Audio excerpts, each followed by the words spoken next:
Alors celle-là, je ne m'y attendais mais vraiment pas les amis.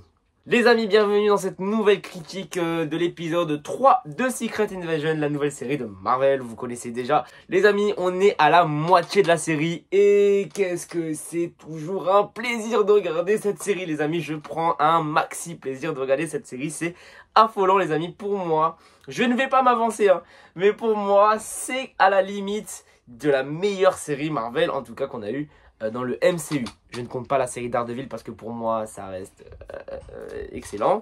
Mais attention, Secret Invasion c'est vraiment pas mal. Et je préviens toujours, mais au cas où, cette critique est 100% spoiler. Donc si tu n'as pas vu l'épisode 3 de Secret Invasion, je t'invite à quitter cette vidéo, à aller regarder l'épisode 3 et à revenir pour dire ce que tu en as pensé dans les commentaires. Que dire de cet épisode les amis? On va commencer comme d'habitude par le début de l'épisode. D'ailleurs je tiens à revenir sur un truc que j'avais dit dans l'épisode 2 de Secret Invasion, donc dans la critique.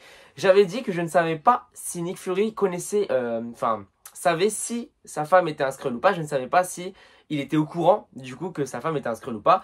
Et ben j'ai eu la réponse juste après que j'ai tourné la vidéo parce que j'ai scrollé sur TikTok etc. Et du coup j'ai vu la réponse. Et en fait ça a été annoncé que oui, Nick Fury est bien au courant que sa femme est un Skrull. Et d'ailleurs on peut même la voir dans le deuxième épisode du coup de Secret Invasion au tout début, donc juste ici. Et qui du coup emmène Gavrik sur Terre. Donc c'est la femme de Nick Fury qui en est le petit Gavrik sur Terre. Donc tout s'explique. Et surtout dans l'épisode 3, car là les amis, là, je disais dans l'épisode 2 qu'on passait vraiment aux choses sérieuses, mais là, maintenant, on passe vraiment aux choses sérieuses. Les amis, là, ça commence vraiment à être une catastrophe.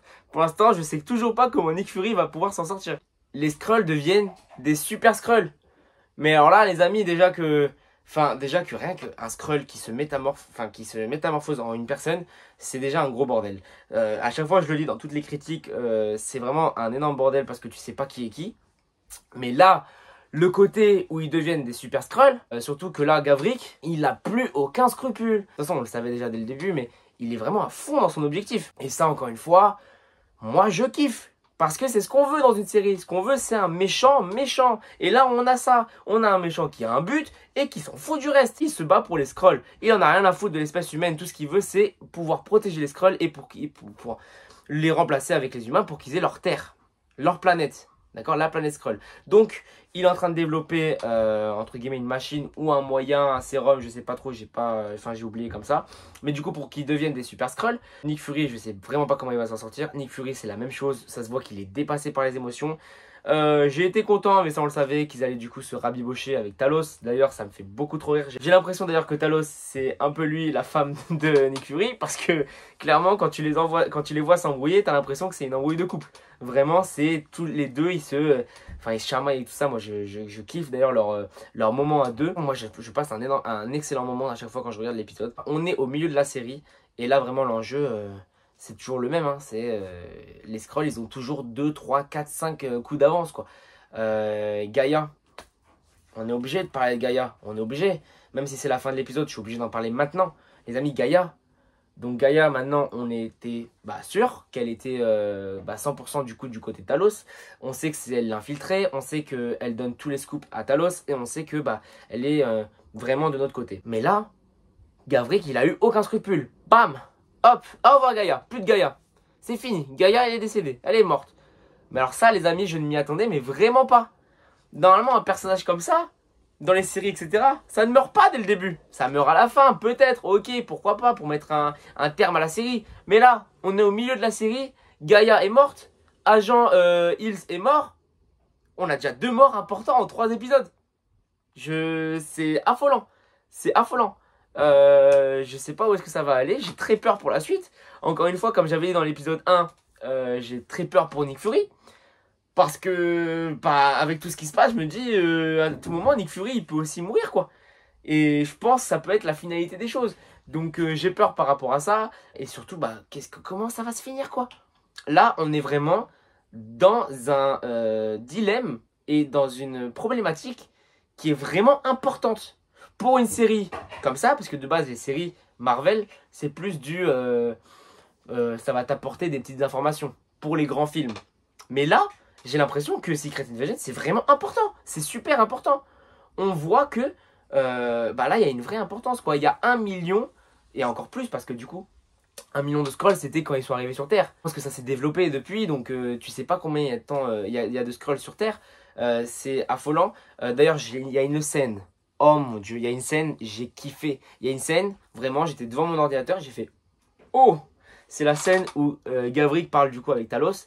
Et du coup, quand Talos se lève, il y a tous les scrolls qui se transforment en Gavrik. Et là, j'ai fait, j'ai fait, mais en fait, tu vois, c'est des choses tout bêtes, hein. Mais des choses tout, mais c'est, cette scène-là, elle m'a, genre, je sais pas comment vous expliquer, mais j'ai kiffé. J'ai kiffé.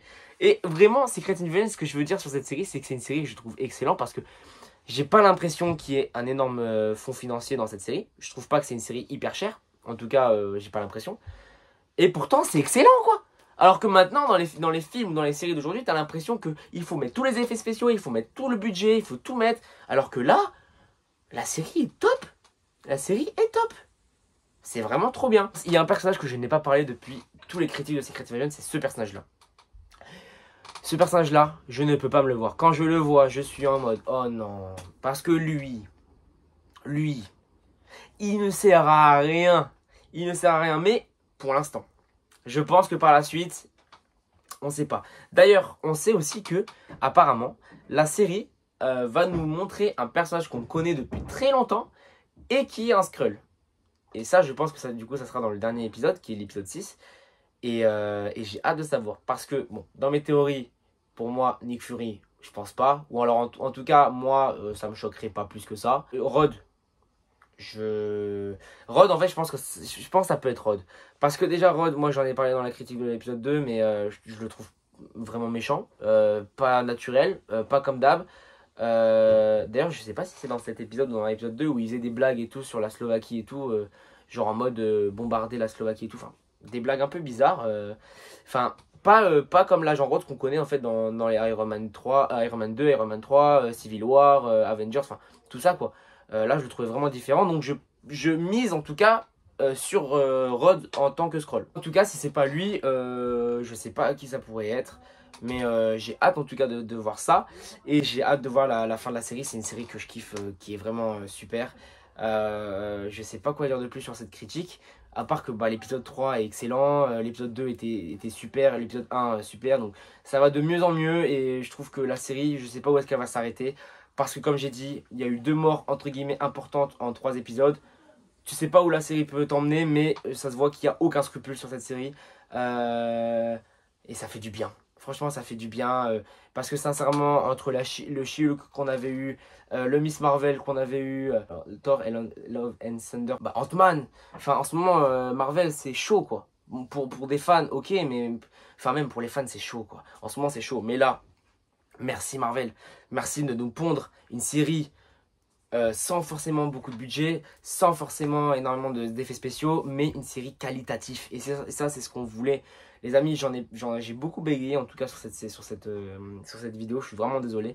Après, comme vous le savez, sur la chaîne, c'est 100% naturel, etc. En tout cas, les amis, si vous avez des théories par rapport à la série de Secret Invasion, n'hésitez pas à me les dire dans les commentaires. Je vais les lire avec grand plaisir. N'hésitez pas à vous abonner à la chaîne, à liker et à regarder les autres vidéos qu'il y a aussi sur la chaîne, ça peut être sympa. Et moi je vous dis à la prochaine les amis pour une nouvelle critique ou un nouveau vlog sur la chaîne. Au revoir et à bientôt. Ciao.